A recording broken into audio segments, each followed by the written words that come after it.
thoughts on Kundalini and releasing trauma from the body. Yeah, I don't know so much about Kundalini.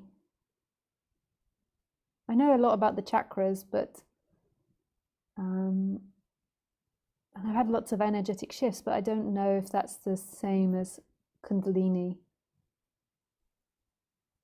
awakening.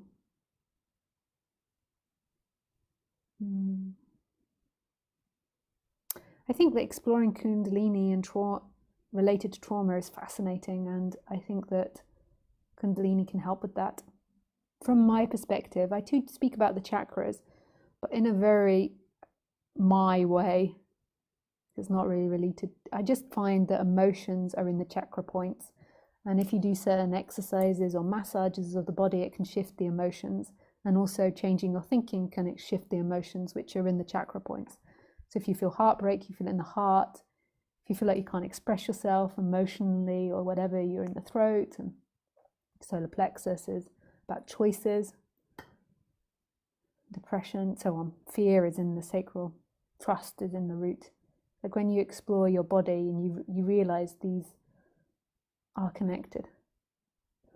And trauma is not my expertise, but I can speak about it in relation to what I did, is becoming conscious of the trauma and putting attention into the body and feeling the feelings. However,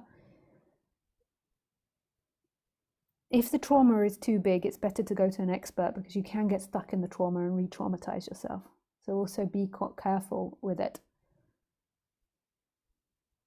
So yeah, especially around fear. There is a great book called Mouth of the Tiger or Releasing the Tiger, I forget. You can find trauma books on my website under references.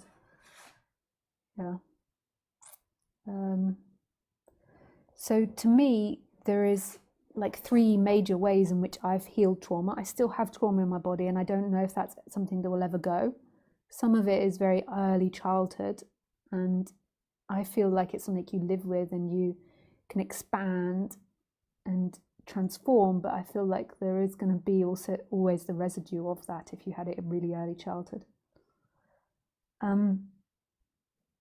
So my way of working with trauma is feeling it in my body and really getting to the root of what it is. So you've got surface feelings, so you might have anger come up, and it might underneath be trauma. So you have anger come up, and then you want to get to the root of what that anger is. So it normally comes into either love or fear, like wanting love or afraid that you're going to die. But it'll go through stages, so don't skip any of those stages. So you might have anger on the surface, and then underneath that there might be jealousy, then underneath that there might be sadness, underneath that it might be grief, and then underneath that there might be wanting love.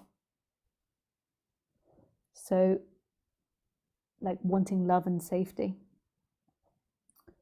So it's just like coming to those feelings in the body and putting attention to them. So trying to, on the human level, put your personal awareness in that feeling and staying with it. So that's one way. And then also speaking it out. So what is it that I want? You know, ask it questions. What is it you want? Like, I want love, I want care, I want my mummy. Could say all types of things. I want to be safe. So speaking it out. And sometimes you might find there's a repetitive voice that says, I want safety, I want safety, I want safety. And just allow it to come to the surface. Then the next I found really successful was exercise, massage, and physical activities that release. So like Osha chakra meditation, something like that, for example.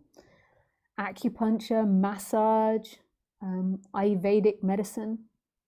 So something that's physically moving the body, because we store the trauma in our body. Then the next thing I found helpful is being honest in relationships. So a lot of our trauma is about relationship, but not so you re-traumatize yourself, like having wisdom with it.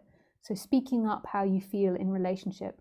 So if somebody says something to you and you suddenly, your trauma is triggered, you can feel a vibration of the trauma, it's speaking it out if that relationship is safe. So when it's not blaming the other person. It's like, when you said that, I felt fear come up, I felt my trauma come up. And explaining and being very vulnerable with the person. So these are 3 major ones, but you normally can't always do that by yourself. So I would recommend, seek out a therapist, seek out a non-duality teacher, like seek out someone to work with and to reflect it back with and to be safe with and to learn how to do that. Yeah.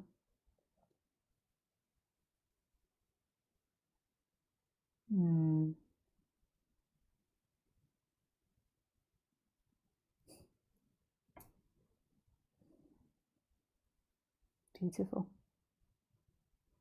Oh, and then the most important part, which I almost forgot, is recognizing that that trauma isn't you, and that those actions and any of that isn't you. Who you are is this empty looking.